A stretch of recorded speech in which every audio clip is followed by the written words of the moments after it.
Today on CityCast Chicago, we got your weekend plans ready. Eating. Yeah, I'm talking about Chicago eating. We all know about Chicago dogs, pizza, and Italian beefs, but are you hip to the Hibarito, Akatagawa, or Flamin' Saganaki? Food writers Monica Ang and David Hammond's new book, Made in Chicago, Stories Behind 30 Great Hometown Bites, has origin stories, recipes, and places to grab some of the best Chicago foods. It's Thursday, March 9th. I'm Jacoby Cochran, and this is what Chicago's talking about.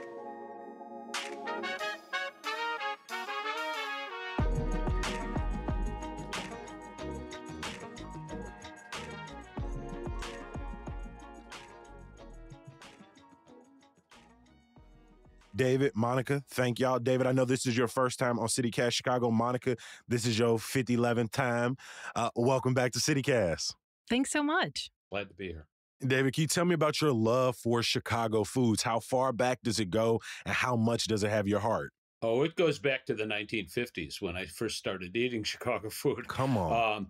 And I was interested in exploring some of the foods that I did grow up with. Okay. Most of which are still around, like the Chicago corn roll tamale, which I think is a good example of a food that I do not consider awesome, but that is a Chicago favorite. And when I was a kid, I really liked them because they were the least expensive thing I could buy at a hot dog vendor. Monica, I don't know when's the last time you got a Chicago corn roll tamale, but at Johnny's, they're like $1.98 or something for... What? I know, it's crazy. Inflation. I do remember when they were like 10 cents. Yeah, right. That's how I remember them. And I also remember them as being, and you find this at some places, a bunch Chicago corn roll tamale. There's like this origami maneuver that's made so that you get, instead of one big tamale, you get like 4 little tamales, little baby tamales. And they seem to be, I don't know why this is, but they seem to be more luscious somehow. Maybe greasy is another word for it. But they seem to go down easier than that big carbohydrate tube of a regular Chicago corn roll tamale, which I do think there are good applications of. I think the best application is in chili itself. You treat it just like a dumpling. Dice the corn roll tamale up, throw it in chili, which is called a tamale boat at some places in Chicago. You putting me on right now, David, because I'm going to be real. I had never heard or have never even had a corn roll tamale in my life. What? I'm kind of glad to hear that, because that means the book will have news for you. Yeah. No, there are a few things as I go through the table of contents and I look at these 30. There are things that I know but have never eaten and would never eat. We'll talk about those. There are some that I've never heard of, but then there are ones that they know me. Like we're best friends. Give me a chapter 23 smothered in a chapter 20. And that's a pizza puff covered in mild sauce. And we good. But I got to ask y'all, Mom, what's your favorite thing to eat from this book? Well, look, dude, I'm a Puerto Rican. And so I got to go with the jibarito. Describe it for people. Okay, so think of a steak sandwich, and really you can put anything in the middle, but think of a steak sandwich with griddled ribeye and some mayo and some lettuce and tomato and American cheese. Okay, not the greatest.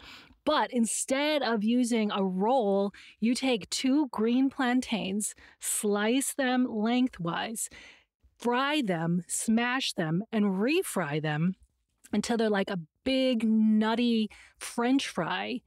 And then smear them with garlic, and then make that the bread on your steak sandwich. And then you crunch it all together, and it's the most wonderful combination of kind of salty and sweet and crunchy and cool and meaty and greasy that you've ever had. You can literally describe anything with a sort of visual competence. I've once heard you describe the inside of a corroding lead pipe, and I was taken aback. Listening to you talk about a jibarito, I shouldn't have just had water this morning, because this is a terrible conversation to go into on an empty stomach. And Monica, you already make me regret my decision. David, what's that food for you that you can't help but love? I have an old favorite and a new favorite. The old favorite is probably the Italian beef. When I was growing up, I was born in Chicago, lived in Chicago until about 5th grade. Then we moved to Elmhurst, then I lived back in Chicago. In Elmhurst is where I was introduced to the Italian beef sandwich. I love beef. You know, I'm really kind of embarrassed to say. I mean, we should all be eating less beef. I should be eating, my cholesterol's high. I'm taking pills for that.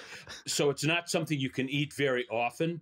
And I find that it's best to eat in the summertime because, again, a lot of these foods are a little bit messy to eat, and I can eat them in my car, most of them. The sweet steak sandwich I could not eat in my car. Nah, that one get a little messy. Fortunately, it was a warm day, so I could eat al tronco.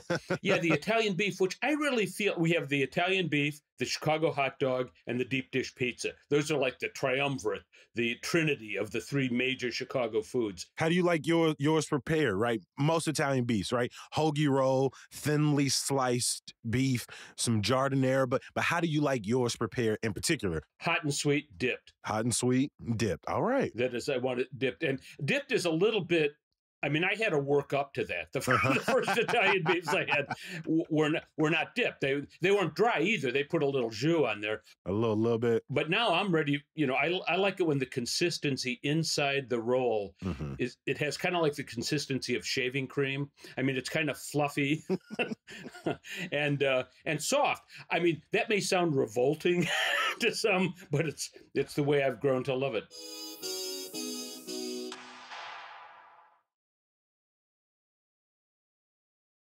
Is there a story of how a food came to be that was extremely fascinating to you that maybe you didn't know before the book or you were so excited to get into the book? Monica, is there an origin story that you really love? Well, I really love the origin story for the sweet steak, but possibly my favorite was the pizza puff. Okay, come on. There was a man named Eli Shabazz who sold old baby buggies that he turned into hot dog carts at the turn of the century. You put a Bunsen burner under there and you can turn a baby buggy into a hot dog cart. That's how hot dogs were sold in Chicago. And so every week he would go to his customers and say, hey, you need to pay me for the rental of the cart and the equipment that I sell you. And one week, the widow of one of his customers said, I'm so sorry, my husband's died. I have nothing I can give to you except this recipe for corn roll tamales. And he started what's called Il Taco, Illinois Tamale Company, going along, and his sons take over the business and they're delivering hot dog equipment to now the places that sell hot dogs, which are hot dog stands, which have this new thing called a fryer because they're frying hot dogs. And they're like, but I'm getting killed by this new thing called pizzerias. How can we possibly compete against this new thing called pizzerias? And he said, oh, well, let me think about it. So as they're making their tamales, they're sitting around saying, let's mess around with some flour tortillas. We've got a Mexican-American population here, so let's get some flour tortillas. Maybe let's throw some sausage and some tomato sauce and some cheese in here. Finally, they perfected it, and it worked so well. It becomes like fluffy, flaky puff pastry when you put it in that fryer. So I thought that was a wonderful comment on how Chicago fast food progressed since the beginning of the 20th century and how all those things came together. The hot dog stand, the push carts, the French fries, the tamales, and then the pizza puff, all invented by immigrants. I really appreciate, again, y'all taking my nostalgia for loving these foods, whether it's rib tips or pizza puff or even a rainbow cone, and just providing this next layer. I'm not going to be able to eat these foods the same again because now I'll just have this deeper story. Were there any foods on this list that you did not know anything about before deciding to narrow it down, David? Well, one food that I didn't know anything about because it's offered on the South Side is the sweet steak. I hadn't had one before. I have had one since. In fact, just 2 weeks ago, my wife and I drove to the South Side, went to Home of the Hoagie. And this I found to be kind of an interesting situation. We walked in at about 2 o'clock on a Saturday afternoon, perhaps the worst time to go to a place like Home of the Hoagie. We walked into a room with about 24. I mean, people were coming and going and putting in order and leaving them there. I mean, it was not a big room. So we asked the lady, we walked up to a lady, we'd put in our order, walked up to a lady and said, so how long do you think it's going to be? And she said, oh, about an hour. And we were like, oh, geez, okay. Ended up being 90 minutes for a sandwich. I don't think I've ever waited 90 minutes for any food of any sort. I'm glad I did because it gave me a chance to, eat this delicious sandwich on a warm afternoon. But what drives people to do that? And the one conclusion I came to, and maybe not the right one, but one, is that it's their thing. Sweet sandwich is a South Side thing. People are kind of proud of it, and it appeals to this sense of food tribalism, which also covers certain dislikes and hatreds. For instance, ketchup on a hot dog in Chicago. I think Chicagoans are borderline pathological about their hatred of ketchup on a hot dog. I love ketchup on a hot dog, and I'll put these hands up against anybody. I'll fight anybody. Good for you, man. Who wants to tell me what to take off my hot dog? Yeah, and Chicagoans will put all kinds of ungodly stuff into their mouths, but suddenly with ketchup, they get all principled and, oh no. I think people pretend. I think they generate outrage about it. I do too. There are a few foods on this list that I'm familiar with, but I've never actually eaten. So like a bone-in pork chop sandwich from Maxwell's. When I go to Maxwell's, I want a burger covered in grilled onions. Burger, not a Polish? I get it sometimes, but that Maxwell burger covered in them onions, it just do something different. But there are some on here, whether it's Chapter 1, Akutagawa.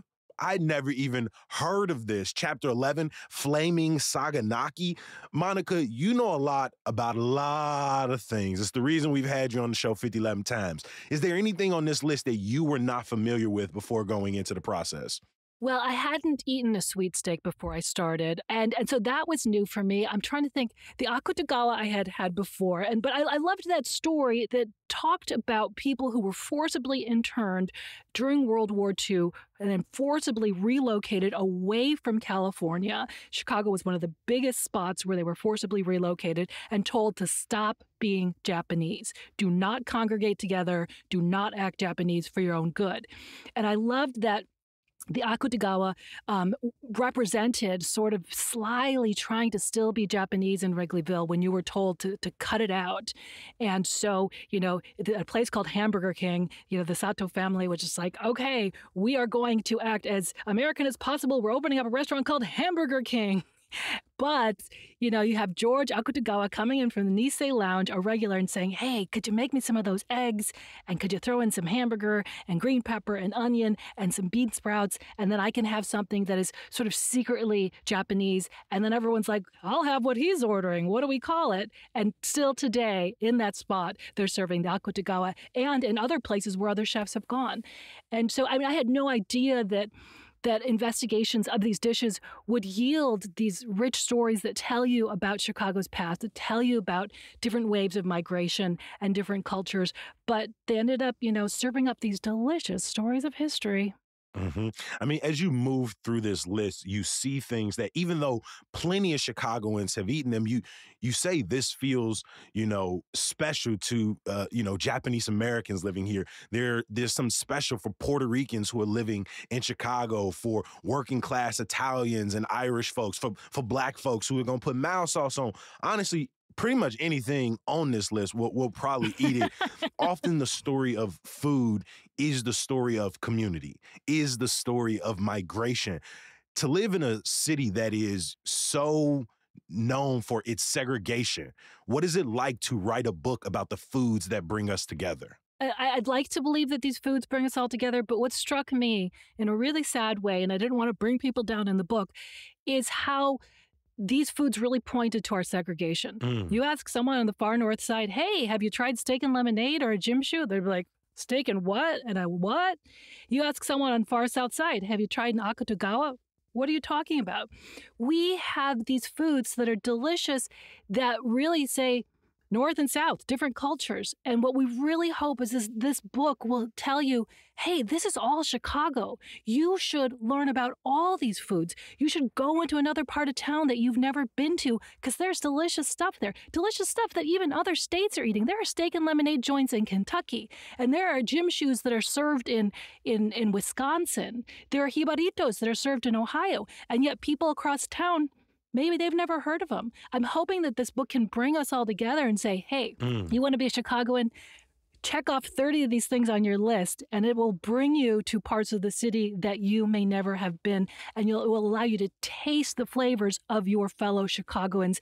and maybe get to know them better through that at least. But you're right. When I was growing up, I just knew pizza puffs and rib tips. I had never heard of, gampong chicken wings. I had never heard of the corn roll tamale, or this just pretty much like fried cheese that you can get over in Greektown, right? The saganaki. So there were so many things on here that I had heard of, I knew of, or I had never known. And you're right.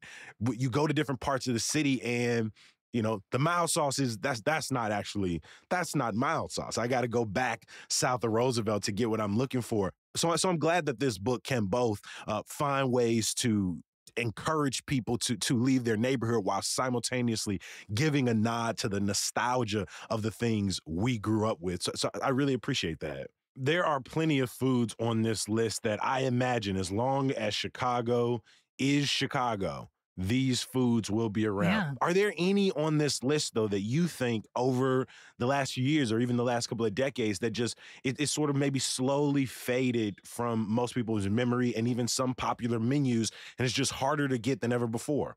I think maybe the Akutagawa.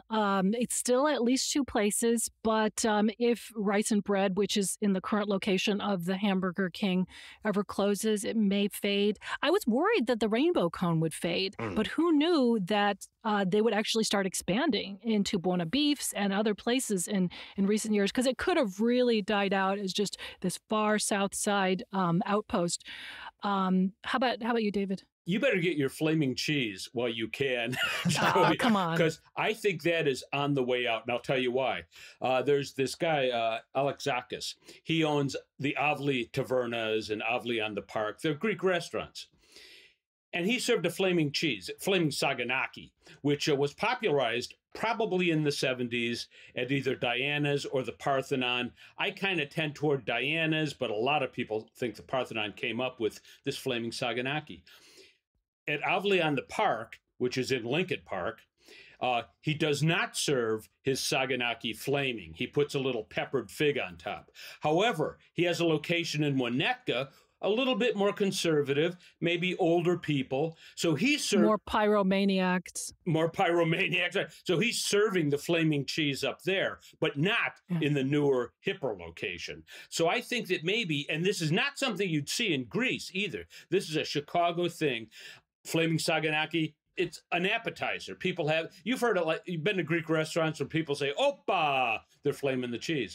It's kind of traditional. And I think for those people who've grown up with that, as I have, if you don't have the flaming cheese before dinner, you feel empty inside. You're missing something. The experience is not complete. Monica Eng and David Hammond are the co-authors of Made in Chicago, Stories Behind 30 Great Hometown Bites. We appreciate y'all making time for CityCast Chicago today. Hey, great being here, Jacoby. Thanks so much, Jacoby.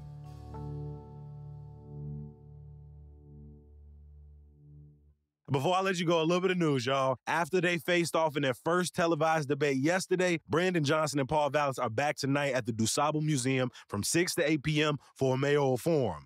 Unfortunately, author Eve Ewing's lecture this afternoon has been postponed. I'll update you with a new date when I get it, but in the meantime, she's got a new graphic novel on shelves today, co-written by former NFL star Colin Kaepernick, called Change the Game. Getting a jump on next week's St. Patrick's Day, the Chicago River will be dyed green Saturday at 10 a.m. before the St. Patty's Day Parade starts at 12:30 in the Loop. And some good news to get you through. Chicago poet K Love is sitting down tomorrow with the owner of Lakeview's Coffee, Hip Hop, and Mental Health to talk poetry, relationships, and destigmatizing therapy. Link for tickets are down there in the show notes for you. As always, I appreciate you for listening. Join us tomorrow when we're looking back on some key stories from the week with the homies Corley J and Xavier Ramey. I'll talk to you then. Peace.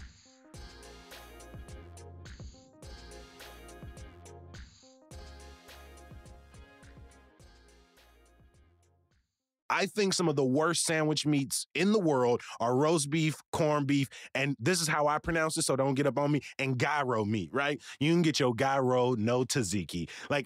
Chicago pronunciation. Yeah. Gyro sauce, I thought me and Kobe had things in common. Well, we don't. We're not the same. I'm different. I don't like it.